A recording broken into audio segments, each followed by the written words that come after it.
살아계신 하나님께 박수를 영광 드리겠습니다. 네, 앞뒤적으로 반갑게 인사 나누겠습니다. 안녕하세요. 감사합니다. 좋습니다. 네, 한번 따라하시죠. 하나님께 순종하는 사람들. 하나님께 순종하는 사람들이라는 제목으로 함께 은혜를 나누고자 합니다. 중국의 사도 바울이라 불려졌던 허드스 테일러라는 위대한 선교사님이 계십니다. 그는 영국의 의사 출신의 선교사였습니다. 중국이 1853년 홍수전이 이끄는 태평 천국의 난이 일어나서 가장 어렵고 힘들 때 이 허드스 테일러 선교사님은 중국에 파송받아 그 어려운 시국에 얼마나 하나님을 바라보며 그 선교의 사역을 이끌어갔는지, 그는 그 어려운 중국의 시절에 그곳에서 여러분 200개가 넘는 의료소를 세웁니다. 그리고 수많은 학교도 세우고 중국의 내지 선교소를 통하여서 600명 이상의 선교사를 파송하여 중국 전역의 수백만 명을 복음화시키는 놀라운 일을 감당합니다. 그러나 여러분, 이처럼 하나님 앞에서 놀라운 일을 했음에도 불구하고 그는 인간적으로 참으로 어려운 고난과 역경을 많이 감당하게 됩니다. 그 선교하는 사역 기간 가운데 여러분, 이 테일러 선교사님의 사랑하는 자녀 3명이 이 세상을 떠납니다. 하나님이 보내셔서 간 그 선교지에서 1명도 아니고 2명, 3명의 자녀가 세상을 떠납니다. 그리고 거기에 더하여 그의 사랑했던 아내마저 꽃다운 나이 33살에 병으로 세상을 떠납니다. 어려운 환경도 환경이지만 그는 신앙적으로 너무나 어려움에 처합니다. 과연 하나님이 살아계십니까? 과연 하나님이 살아계시다면 나를 이 선교에 보내놓고서 내 자녀, 내 아내를 어떻게 하나님 죽게 하실 수 있을까? 과연 하나님은 살아계십니까? 이 슬픔과 어려움 앞에서도 나는 모든 것을 감추고서 위선자처럼 하나님은 사랑이라고 선교하며 말씀을 전해야 합니다. 여러분, 얼마나 힘들겠습니까? 그때 이 소식을 들은 그의 동료 선교사인 맥핫이라는 선교사님이 이 허드슨 테일러 선교사님에게 이러한 편지를 보냅니다. 테일러 선교사님, 우리가 어떻게 해야 정말로 이 어려운 가운데서도 하나님을 믿는 믿음으로 살 수 있을까요? 내가 믿음으로 한다고 되는 것도 아니고 어려울 때일수록 더 하나님께 모든 것을 맡겨야 하지 않을까요? 그러면서 요한복음 15장에 나와 있는 예수님은 포도나무, 우리는 가지니, 가지는 포도나무이신 주님 앞에 붙어만 있으면 열매는 저절로 맺는다는 거죠. 우리 전적으로 주님을 의지하죠. 그 맥핫이라는 선교사님의 편지에 이 허드슨 테일러 선교사님이 큰 감동과 은혜를 받게 됩니다. 그리고서 다시 일어나 위대한 중국의 선교를 이어갔다. 우리 그 맥핫 선교사님이 허드슨 테일러 선교사님에게 보냈던 요한복음 15장 4절 5절 말씀, 우리 그 마음 가지고 같이 한번 읽어보실까요? 4절 5절입니다. 시작. 내 안에 거하라, 나도 너희 안에 거하리라. 가지가 포도나무에 붙어있지 아니하면 스스로 열매를 맺을 수 없음같이 너희도 내 안에 있지 아니하면 그러하리라. 나는 포도나무요 너희는 가지라. 그가 내 안에 내가 그 안에 거하면 사람이 열매를 많이 맺나니 나를 떠나서는 너희가 아무것도 할 수 없음이라. 아멘. 한번 따라해보세요. 마지막. 나를 떠나서는 너희가 아무것도 할 수 없습니다. 내가 아무것도 할 수 없습니다. 주님을 떠나서 우리는 아무것도 할 수 없다. 이 사실에 눈을 두고 허드슨 테일러 선교사님 그의 선교 원칙에서 두 가지를 강력하게 선포합니다. 첫째입니다. 같이 한번 읽어보십니다. 시작. 하나님의 일은 하나님이 하십니다. 이 어려움과 고난 앞에서 그는 슬퍼합니다. 하나님의 일은 하나님이 하십니다. 오늘도 내가 하나님의 일을 하는 것 같지만 하나님의 일은 누가 하신다고요? 하나님이 하십니다. 그리고 두 번째입니다. 같이 한번 읽어봅니다. 시작. 하나님은 그 일을 믿고 순종하는 사람을 통해서 이루신다. 하나님은 하나님의 일을 믿고 순종하는 사람을 통하여 하나님의 일을 이루어 가신다. 그리고서 그는 마지막으로 그의 신앙을 이렇게 고백합니다. 같이 한번 읽어봅니다. 시작. 순종은 어려운 일이었다. 그러나 그 순종은 나의 영생이었다. 아멘. 순종은 그도 어려운 일이었다. 그런데 그 순종이 나의 영생이 되게 하여 주셨다는 것입니다. 사랑하는 여러분, 그렇습니다. 믿음의 영웅들이 어떻게 하나님의 놀라운 영광 안에 살아주셨을까요? 하나님의 일은 하나님이 하십니다. 그 하나님의 일은 순종하는 자를 통하여서 우리를 영생에 이르게 하여 주셨다는 사실을 기억하며 오늘도 예수 믿는 저와 여러분이 될 수 있기를 축원합니다. 그래서 사도 바울은 고린도전서 15장 10절에 위대한 고백을 이렇게 합니다. 같이 한번 읽어봅니다. 시작. 그러나 내가 나된 것은 하나님의 은혜로 된 것이니 내게 주신 그의 은혜가 헛되지 아니하여 내가 모든 사도보다 더 많이 수고하였으나 내가 한 것이 아니요 오직 나와 함께 하신 하나님의 은혜로라. 아멘. 하나님이 나에게 주신 은혜는 헛되지 않다. 왜요? 내가 한 것이 아니라 오직 나와 함께 하신 하나님의 은혜이기 때문에.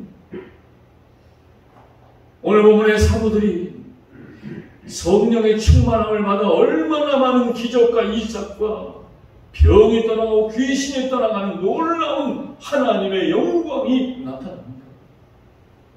그런데 그와 함께 뭐가 따라와요? 엄청난 핍박이 따라오더라. 하나님의 기적과 이적과 축복 가운데 여러분 고난과 핍박이 따라온다는 사실을 여러분 기억하시는 저와 여러분이 될 수 있기를 바랍니다. 축복만 바라보고 사는 것, 그건 예수 믿는 것 아닙니다. 나의 축복을 통하여 고난에도 이기라고 하나님이 그 축복을 주셨다는 사실, 그 은혜와 그 놀라운 기적을 주셨다는 사실을 기억하는 것입니다. 어떠한 핍박과 어떠한 어려움이 찾아오니까 우리 16, 17, 18절 말씀 같이 한번 읽어봅니다. 시작. 예루살렘 부근에 수많은 사람들도 모여 병든 사람과 더러운 귀신에게 괴로움받는 사람을 데리고 와서 다 나음을 얻으니라. 그런데 대제사장과 그와 함께 있는 사람 즉 사두개인의 당파가 다 마음에 시리가 가득하여 일어나서 사도들을 잡아다가 옥에 가두었더니 아멘. 놀라운 기적이 일어납니다. 그런데 그 기적 뒤에 수많은 핍박과 감옥에 갇히는 어려움이 찾아왔더라. 그런데 그 핍박과 어려움 앞에서 사도들이 뭐라고 말합니까? 우리 29절 같이 한번 읽어봅니다. 시작. 베드로와 사도들이 대답하이르되 사람보다 하나님께 순종하는 것이 마땅하니라. 아멘. 핍박을 주는 사람에게 무서워서 벌벌 떨며 순종하는 것, 이 모든 것을 통하여 역사하시는 하나님께 순종하는 것이 마땅한 것입니다. 이 본문을 중심으로 그럼 어떻게 해야 하나님 앞에 순종하는 사람으로 살아갈 수 있을까? 우리 본문을 통하여 살펴보기를 원합니다. 우리 첫째입니다. 17, 18절 같이 한번 읽어봅니다. 시작. 대제사장과 그와 함께 있는 사람 즉 사두개인의 당파가 다 마음에 시기가 가득하여 일어나서 사도들을 잡아다가 옥에 가두었더니 아멘. 첫째입니다. 우리 같이 한번 읽어봅니다. 시작. 사도들은 옥에 갇히게 되자 겁내지 않고 옥에 갇히는 것을 기꺼이 순종합니다. 아멘. 여러분, 사도들을 통하여 38년 된 안전병이가 일어나 귀신이 떠나 병이 고쳐져요. 기적과 이적이 일어나. 그러나 세상은 그것을 가만 두고 보지 않더라. 그 좋은 것을 절대로 가만 두고 보지 않습니다.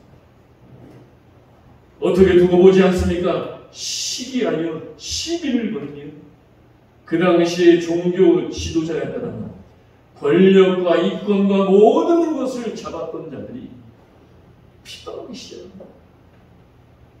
그 핍박의 결과가 어떻게 돼요? 잡아서 감옥에 가두어 버리게 되었다. 여러분, 하나님의 일의 결과가 결국 감옥에 갇히게 되었다. 그런데 사도들은 도망가지 않습니다. 이상한 일이라고 여기지 않아요. 그리고 묵묵히 감옥에 갇히며 순종하게 되었다. 여러분, 어떻게 이런 일이 있을 수 있을까요?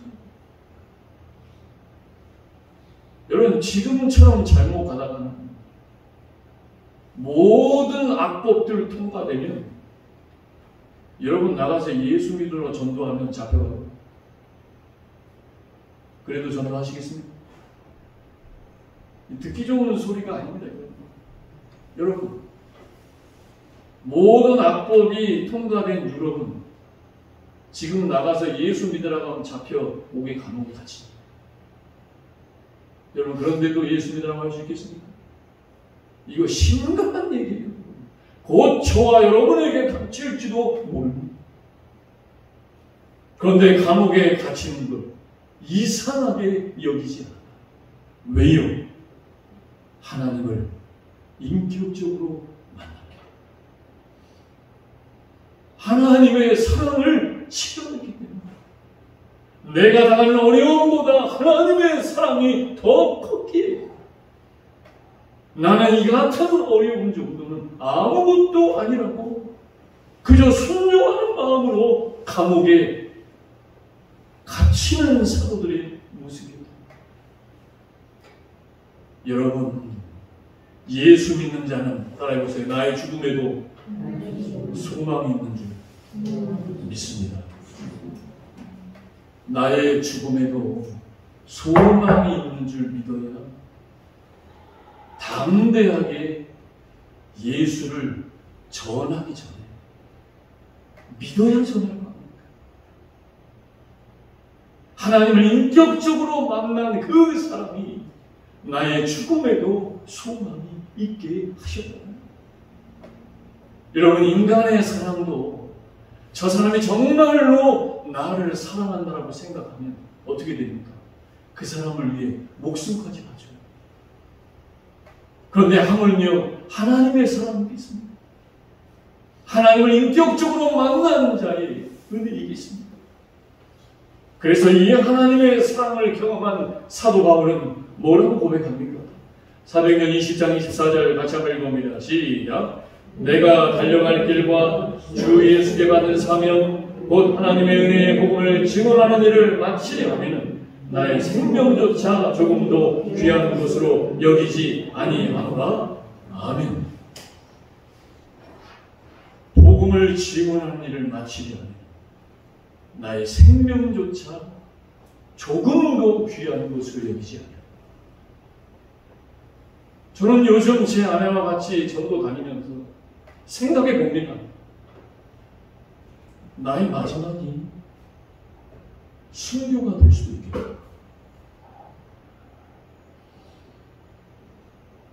나의 마지막이 교회를 폐쇄하려고 목사를 잡아가는 게 지금 일어나고 있잖아요. 저 일이 내가 될 수도 있겠구나. 여러분 그렇게 생각하지 않으십니까? 그냥 오늘도 주일날 됐으니까 교회 오고 그렇게 해서 다 교회에 들어갔습니다. 어려우면 진리는 드러나게 있거든요. 저 일이 내일이 되겠구나.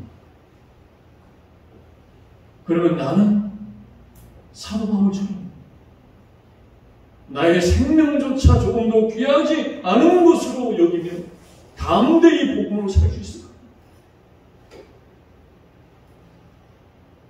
여러분 깊이 생각하셔야 됩니다. 구약의 다니엘의 세 친구 사드락 메삭 아벳느고가 하나님이 아닌 우상신에게 절하지 않아서 7배나 더 활활한 풀무불에 던져집니다. 저 일이 내일 될 수 있습니다.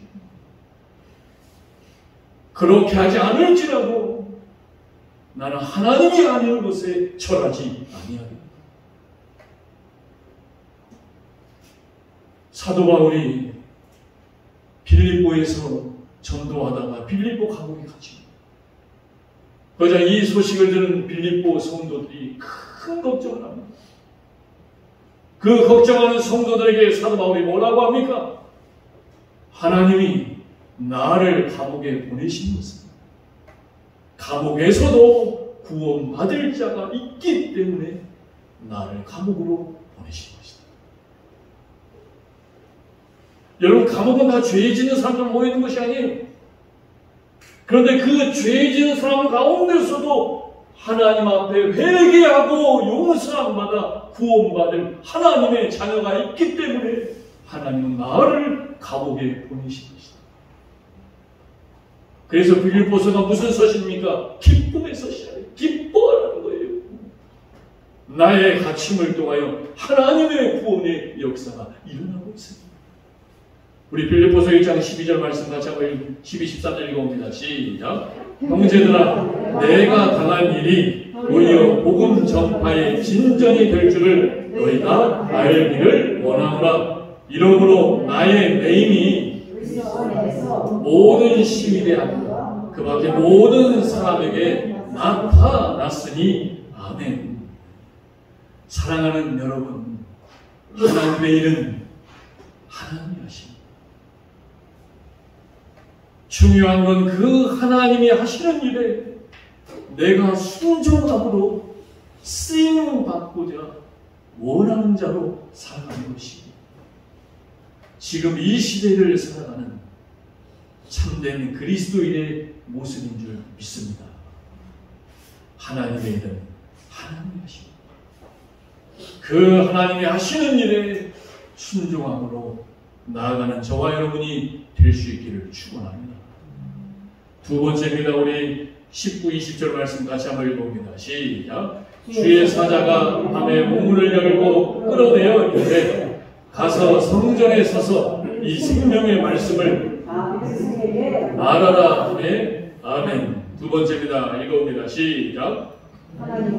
말씀을 전하라고 할 때는 과감하게 전하면 됩니다. 아멘. 다시 한번 읽어보세요. 시작. 하나님께서 말씀을 전하라고 할 때는 과감하게 전하면 된답니다. 하나님이 나에게 말씀을 전하라고 합니다. 요즘 같은 시대에 잘못 예수 믿으라고 하면 고발하고 신고하고 뭐 할 텐데 뭐 하래요? 하나님이 나에게 말씀을 전하라는 음성이 들리지 않는 과감하게 전할 수 없다. 전하라고 하는데도 순종하지 않는 일,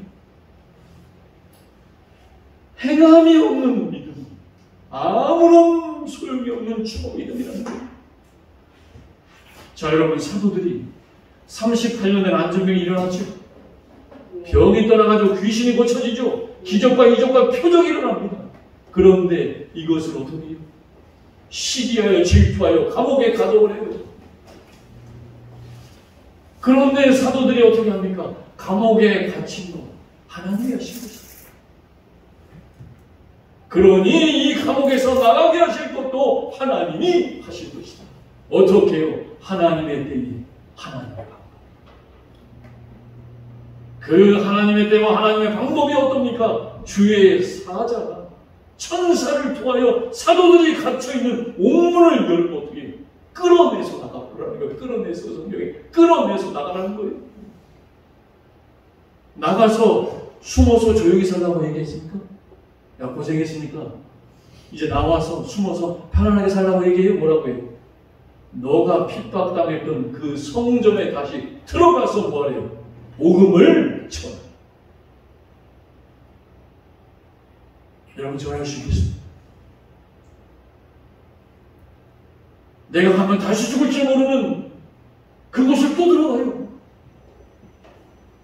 근데 거기에서 담대하게 예수 이름으로 복음을 전해도 어떻게 합니까?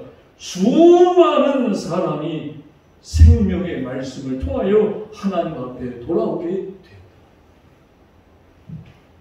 그러자 이 모습을 본 대제사장 서기관, 이 타락한 종교 지도자들이 뭐라고 핍박합니까? 28절 읽어봅니다. 시작. 이르되 우리가 이 이름으로 가르치지 말라고 언급하였으되 너희가 너희 가르침을 예루살렘에 가득하게 하니 이 사람의 피를 우리에게로 돌리고자 하기로다. 아멘. 이들의 지금 생각은 뭐예요? 이 사람의 피가 예수님의 십자가 피 흘려 돌아가. 하나님의 아들을 죽인 피값의 죄값을 우리에게 돌리려고 하는 것이 너희의 전도를 통하여 드러날까? 그러니까 뭐예요? 정치적으로, 이권적으로 자기의 자유와 자기의 모든 것이 사라져버릴 것 밖에 있는 사람들의 걱정이에요. 모든 백성들이 돌아오고 있는 것을 보면서도 여러분 이렇게 타락해요. 그런데 이 타락 앞에서도 사도들이 하나님의 말씀을 담대히 선포하니 어떻게 됩니까? 수많은 사람이 하나님을 믿고 주님께 돌아오게 되었다. 다시 말해서 여러분, 하나님이 역사해야 전할 수도 있고 하나님이 역사하셔야 믿게 하실 수도 있다. 내가 아무리 가서 전해도 하나님이 역사하지 않으면 내가 아무리 믿게 하려고 해도 안 믿어져요. 하나님의 역사가 없어요, 그 사람에게. 그런데 하나님이 믿게 하시고 하나님이 전하라고 하실 때 우리가 해야 될 건 뭐라고요? 순종하는 겁니다. 하나님, 제가 보기에 지금은 아직 때가 아닙니다.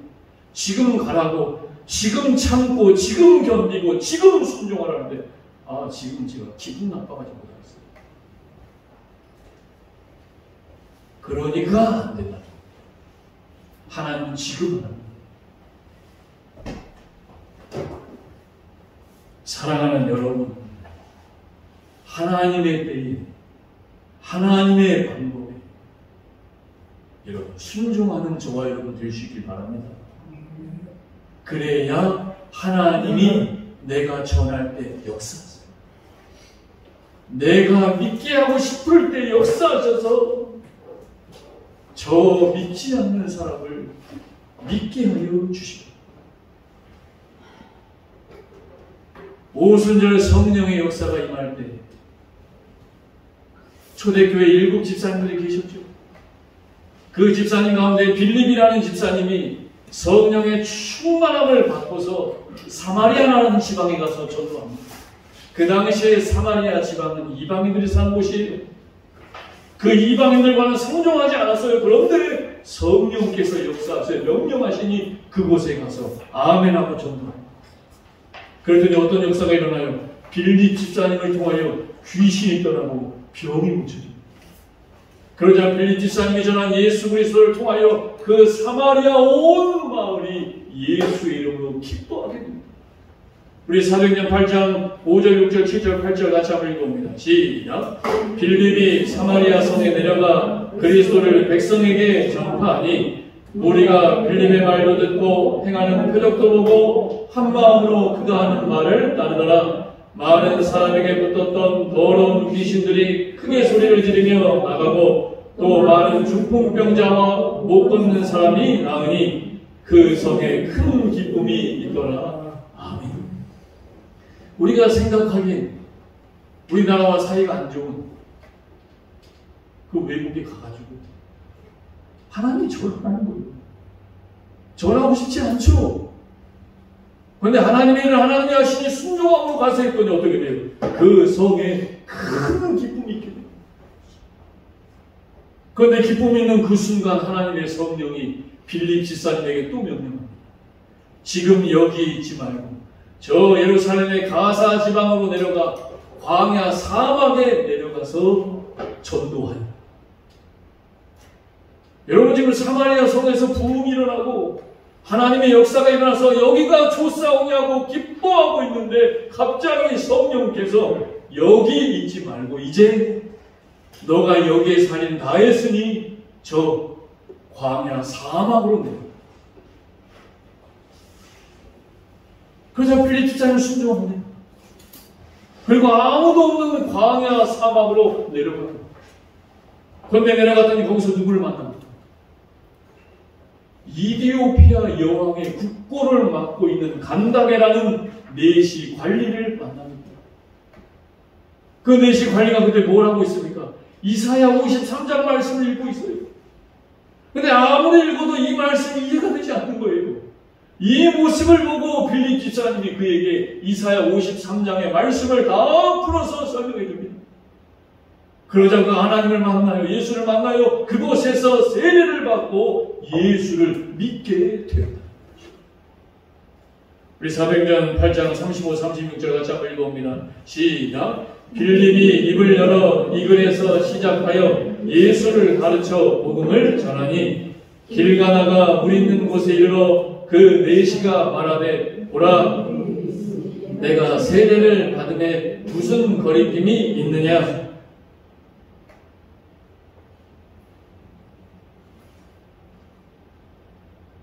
빌립 집사님이 전하는 복음을 통해 그가 세례를 받게.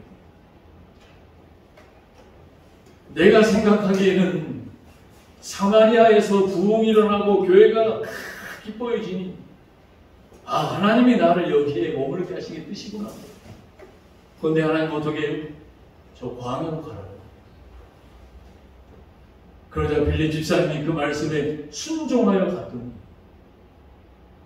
어떻게 됩니까? 이디오피아 여왕의 내시를 만납니다. 나중에 전해져 온 얘기에 의하면 여러분 이 내시 관리를 통하여 아프리카 최초의 기독교 국가가 에티오피아가 됩니다.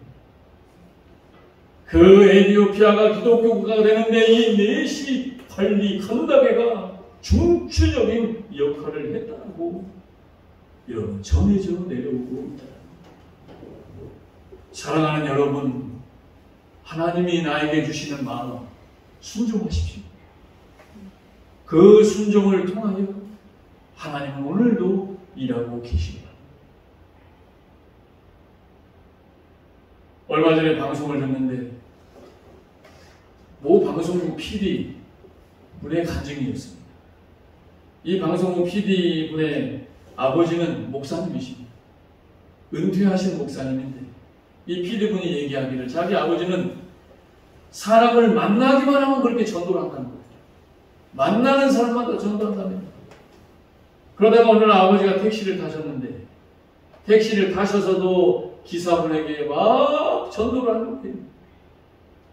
그런데 이 목사님의 전도를 다 들은 택시 기사분이 전도를 다 듣고 이런 얘기를 하더라고요.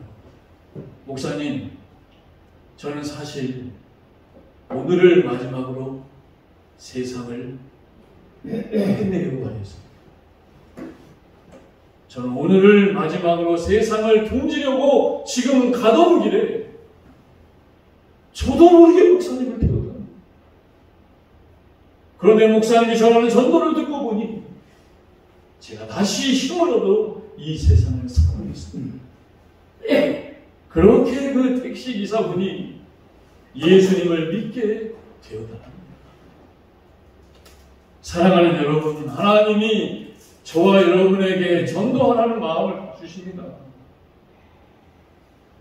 그 마음에 하나님의 역사가 일어나면 하나님의 말씀에 즉각 순종하는 순종의 은혜가 저와 여러분의 은혜가 될 수 있기를 소망합니다. 마지막 세 번째입니다. 우리 28절 29절 읽고 마치겠습니다. 28, 29절입니다. 시작. 이르되 우리가 이 이름으로 사람을 가르치지 말라고 언급하였으되 너희가 너희 가르침을 예루살렘에 가득하게 하니 이 사람의 피를 우리에게로 돌리고자 하기로다. 베드로와 사도들이 대답하여 이르되 사람보다 하나님께 순종하는 것이 마땅하니라. 아멘. 마지막 세 번째입니다. 제가 읽어봅니다. 시작. 어려움 속에서도 인간보다 하나님의 말씀을 옳다고 순종합니다. 아멘. 사도들은 어떤 어려움 속에서도 사람보다 하나님의 말씀을 옳다고 순종하였다.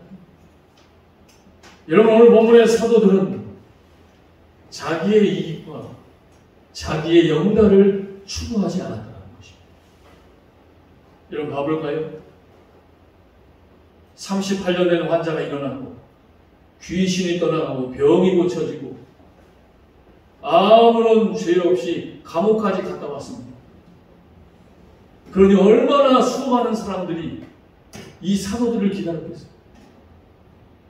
얼마나 이 사도들을 바라왔겠습니까? 그러니 이것을 정치적으로 내 이익과 영단을 위해 이용해버립니다. 정말 한 나라를 세울 수 있는 권세와 그러한 힘이 생길 수도 있는 것입니다. 그런데 그때 사도들이 뭐라고 합니까? 사람보다 하나님께 순종하는 것이 옳으니라. 사람보다 하나님께 순종하는 것이 옳으니라. 그 순종이 나에게 능력이 됩니다. 나의 모든 것을 승리하게 하여 주시기 바랍니다. 하나님이 저와 여러분에게 많은 것을 주셔요. 그 주신 것이 나의 이익과 나의 영달과 나의 세력이 되지 않도록 여러분 조심하시기 바랍니다. 사도 바울이 갈라디아 지방에서 선교할 때 갈라디아에 사는 유대인들이 사도 바울이 전하는 복음에다가 이렇게 타협을 합니다. 하나님의 복음만 말고 우리들이 지키는 인간의 전통도 함께 섞어서 복음을 전하자고 타협합니다. 그러자 사도 바울이 단칼에 잘라서 이렇게 말합니다. 우리 갈라디아서 1장 10절 같이 한번 읽어보실까요? 시작. 이제 내가 사람들에게 좋게 하랴 하나님께 좋게 하랴 사람들에게 기쁨을 구하랴 내가 지금까지 사람들의 기쁨을 구하였다면 그리스도의 종이 아니니라. 아멘. 단칼에 잘라버립니다. 여러분, 사람의 전통으로 하나님의 말씀을 오염시키지 마라. 나의 경험, 나의 능력, 내가 되어진 걸 가지고 하나님의 말씀을 오염시키지 마라. 말하는 걸 보면 하나님은 끄트머리에 이만큼 얘기하고 이만큼은 자기 얘기예요. 여러분, 하나님의 말씀만 하시기 바랍니다. 하나님의 말씀만으로 살 때 오늘 뭐라고 합니까? 사람들의 기쁨을 구하였다면 나는 그리스도의 종이 아닙니다. 초대교회에 서머나라는 교회가 있었습니다. 그 서머나 교회 초대 교우가 폴리갑이었습니다. 그 폴리갑이 살던 시대에 로마가 모든 것을 다스리던 시대였어요. 그 로마의 총리와 이 폴리갑이 친분이 두터웠습니다. 그런데 폴리갑이라는 교부가 항상 이야기합니다. 신은 하나님밖에 없고 저 로마의 황제는 신이 아니라 인간이다. 그러자 그렇게 말하는 것 때문에 로마의 법에 따라 사형이 선고됩니다. 그래서 불타는 활활 타는 불 속에 화형으로 사형으로 죽게 됩니다. 그러자 그가 신분 있는 로마의 총리가 부탁을 합니다. 한 번만 로마의 황제에게 고개를 숙여라. 그러면 당신의 평생 죽을 때까지 모든 먹고 사는 걸 책임져 주겠다. 그러자 그때 폴리갑이 뭐라고 얘기합니까? 내 나이 80평생 하나님은 한 번도 나를 버리신 적이 없었는데 내가 얼마나 살겠다고 하나님을 배반하겠습니까? 그리고서 자기의 발로 걸어서 불 속으로 들어가 순교하였다. 사랑하는 여러분, 하나님의 말씀에 순종하는 것이 사람의 말 따라 살아가는 것보다 더 귀하다는 사실을 기억하시기 바랍니다. 그렇게 살 수 있는 자가 되려면 오늘 사도들의 마지막 고백처럼 29절 같이 한번 읽어봅니다. 시작. 베드로와 사도들이 대답하여 이르되 사람보다 하나님께 순종하는 것이 마땅하니라. 사람보다 하나님께 순종하는 하나님의 축복으로 살아가는 우리 창평안의 모든 성도들이 될 수 있기를 주님의 이름으로 축원합니다. 이 시간 말씀 생각하며 결단의 기도 드릴 때 사랑의 아버지 하나님, 그렇습니다. 오늘도 아버지 앞에 나와 예배합니다. 아버지 결단하며 이 시간 기도하기를 원합니다. 이 사도 바울의 사도들의 핍박과 환난이 나의 일이 될 수도 있다.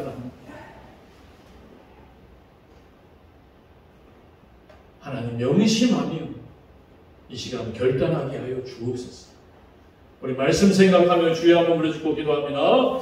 주여, 할렐루야. 사랑과 내가 충만하신 아버지 하나님 감사합니다. 오늘도 하나님은 저에게 결단하라고 하십니다.